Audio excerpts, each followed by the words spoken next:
Joining us now, Liz Peek. Liz in New York today, and she had a great piece out the other day. 2020 Democrats fear the Trump economy. Here's why they should. And talking about the United Auto Workers strike, we're going to be talking about that. But first, Liz, I know you saw the Lewandowski hearing yesterday and how he batted down the questions from the Democratic Clown Show. Now they're fighting each other on MSNBC, saying how bad it was and how they screwed things up. Liz, only in America can you have this kind of TV. Great to have you with us, Liz. Good morning, John. Happy to be joining you. I thought it was absolutely absurd. Another example of Democrats basically just doing something for show. There was no point to this hearing. They knew what he was going to come and say. Everything was in the Mueller report that he could talk about. What I thought the most damning thing about the Democrats putting Corey Lewandowski through that yesterday was that he had volunteered to come in, as he has on every other occasion when asked to testify before a congressional committee, volunteered to come in and agreed to everything that they said, but they issued a subpoena for his appearance. It's all show, John. This entire Nadler circus is all show. And it honestly, as an American, it embarrasses me because it's a waste of money. There are actually things this organization, this committee should be looking into, rehashing the dead Russiagate story in hopes, in the meager hope that they will turn up something that has not already been turned up in thousands of hours of investigations and interviews and so forth, is just ridiculous. I was shocked by the ineptitude of the Democrats yesterday. And just the line of questioning was stupid. Like, I don't even know what they were focused for 7 hours on.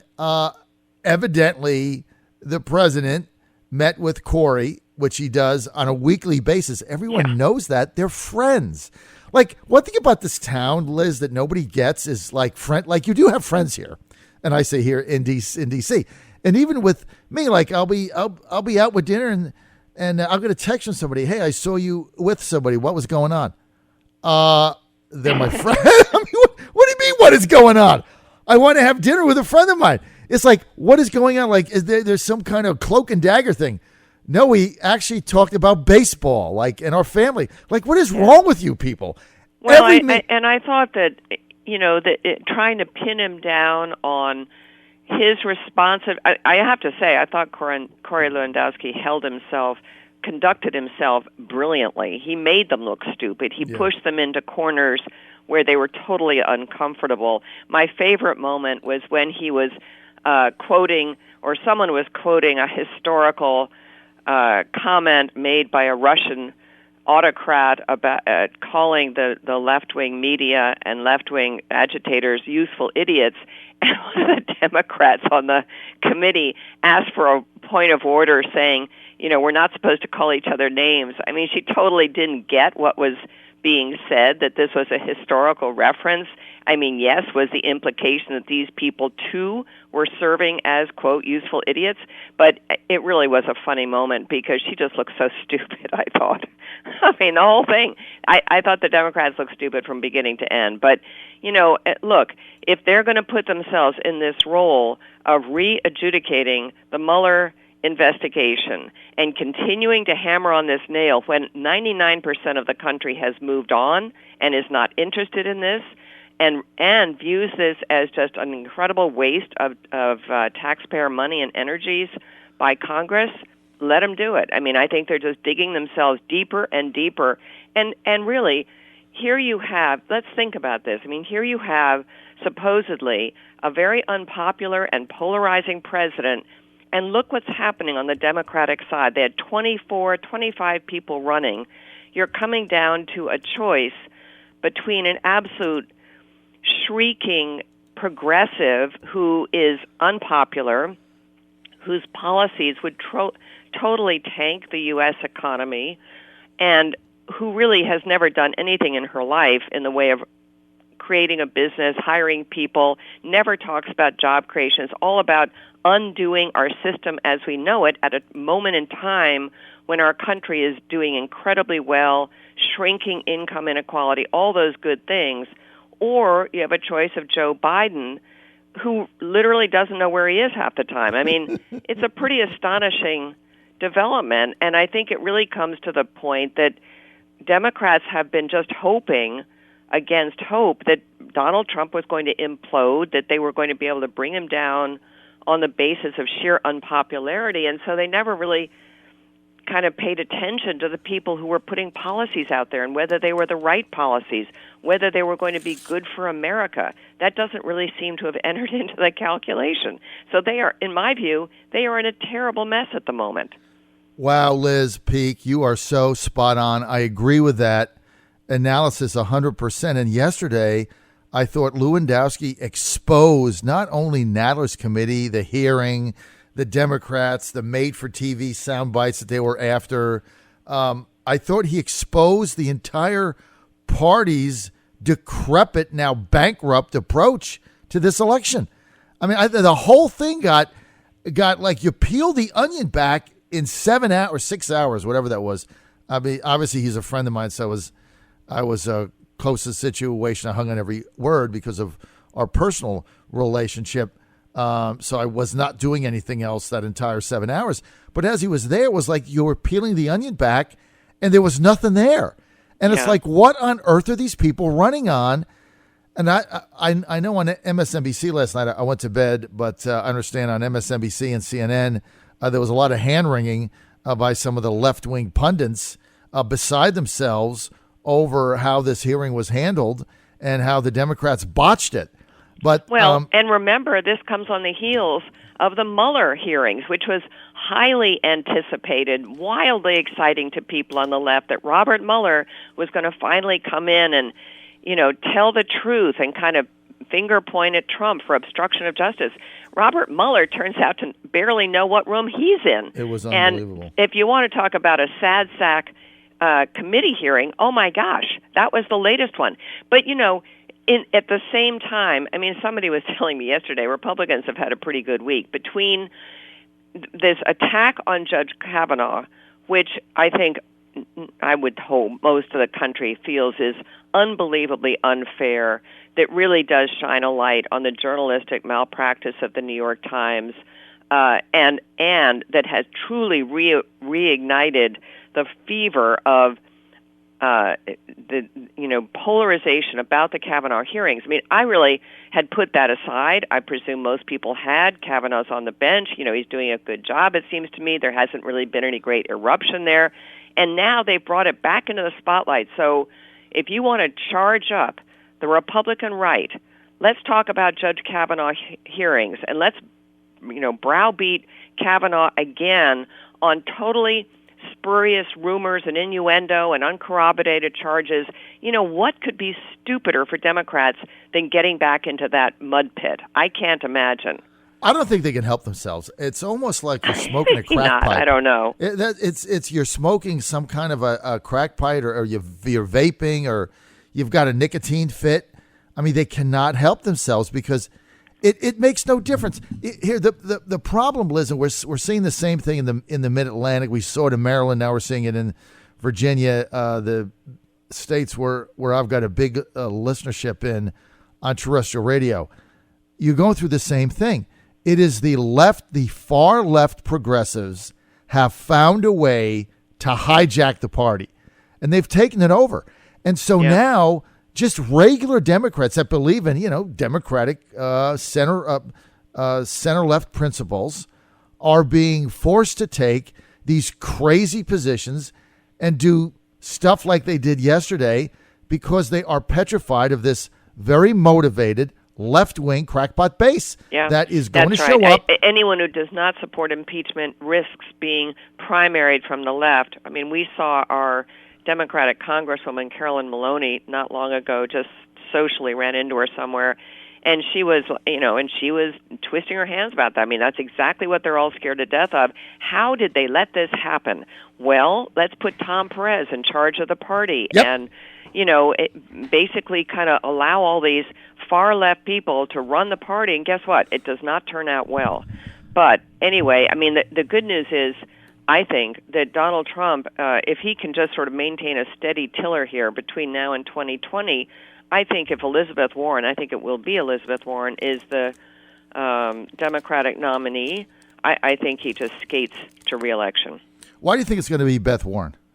Well, because I really don't think Joe Biden is up to it, and I think if you look at what's going on in some of the early states, the only state where he is just going to clobber everybody is South Carolina, because you have 60% of, I think it's over 50% anyway, of the voters there, Democratic primary voters, are black, and they like Joe Biden. But I think elsewhere, frankly, I think Joe Biden's a weak candidate, too. If it is Joe Biden, I think Trump crushes him, because Bernie's army isn't going to show up. All these young, excited progressives who think Elizabeth Warren is so terrific, where's going to be the excitement about a Joe Biden candidacy? It's going to be like Bob Dole 2.0. It's sort of like it's his turn. Everyone understands, he wants to run. Fine. No one's going to get excited about that. I agree with you. I'm not sure it's going to be Elizabeth Warren, but I can certainly see why you would say that. And now, she's starting to draw big crowds. People are looking for an alternative to Biden. Sure. She's it. Look, I really thought the big loser in that debate, when was it, a week ago, Thursday night, I had predicted Bernie was going to be the nominee up until that debate, and he's still holding in the polls. But I thought his demeanor and the way he looked, the way he presented himself was abhorrent.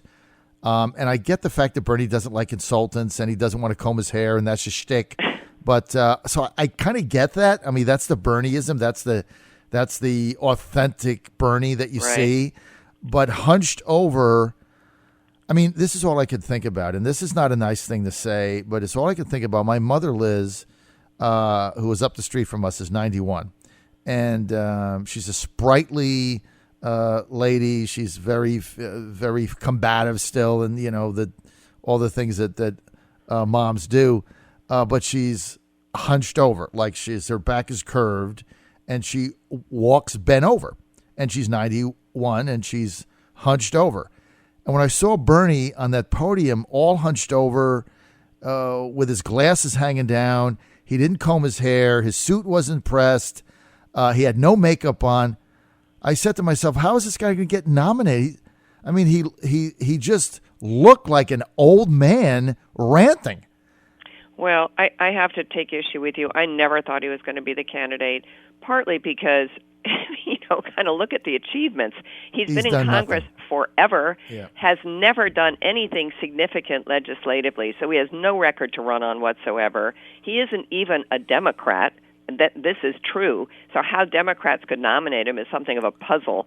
Plus, he has one note. I mean, all he's talked about really is sort of this left-wing, the world is corrupt and unfair to the poor people, and that's all he ever talks about. And Elizabeth Warren is just basically eating his lunch. She comes up with a new policy attacking income inequality and bad housing and student debt and all this stuff, and he looks like an also-ran now. It's unfair because he kind of opened this door. Elizabeth Warren can thank Bernie Sanders for opening the door for her candidacy, which is absolutely true, but he's not. I never thought he'd be the candidate. In fact, I wrote that 3 or 4 weeks ago. Yes. John, you should have read that. I did read it. I didn't agree with it at the time. You disagreed with it. At the time I did because because hang on, I hit a button here and I've got something going on. Okay.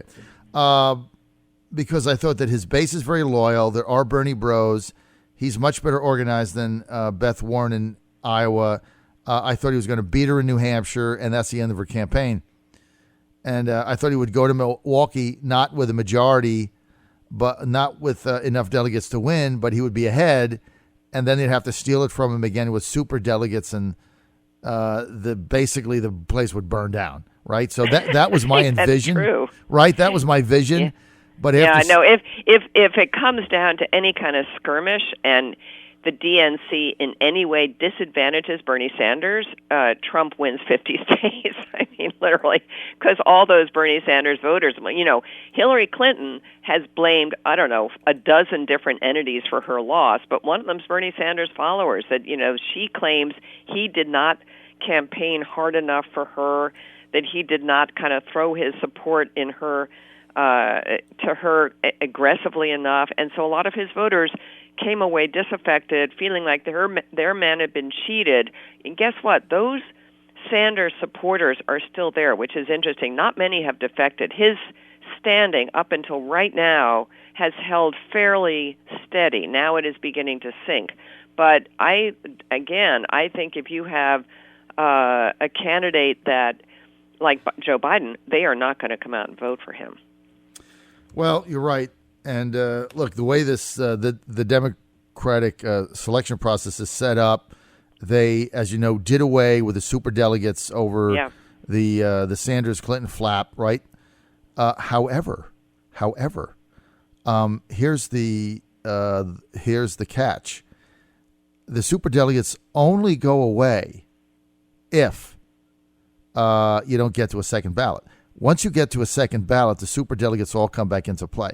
So if Bernie gets to Milwaukee and he has a lead, but he doesn't win on the first ballot, and you go to an ensuing ballot, that's when the superdelegates come back into play, right? And they get more votes than everybody else. They're not going to nominate him. They're going to turn to somebody else, probably a Biden if he's still around, or someone.